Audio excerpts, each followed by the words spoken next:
that are demonstrating that plants can learn and remember, which is kind of amazing. How do you store a memory without neurons? They're finding plants that can solve problems, novel problems of existence, that can hear and see. In fact, they have 20 senses to our 5 or 6.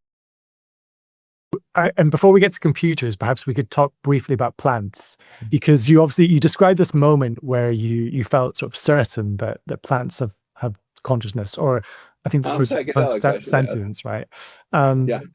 I mean, can you tell, like, how did this feeling arise?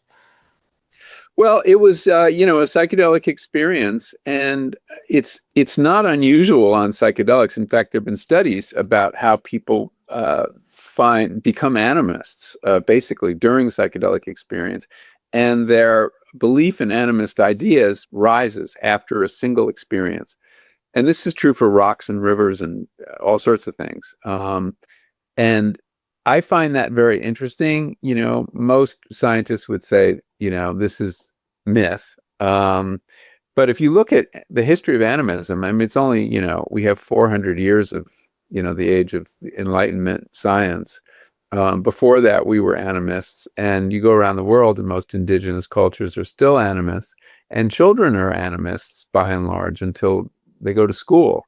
So it could be that we live in this anomaly of not believing nature is conscious in some sense, and maybe psychedelics are teaching us something we've forgotten or gotten beaten out of us. I mean, that's one way to look at it. I think that as I said, I wanted to test this idea and see whether there was conventional scientific evidence for it. And there's fascinating work going on in what's in the field that calls itself, in a rather cheeky way, plant neurobiology. And these are people who fully realize there are no neurons in plants, but they're trolling conventional botanists.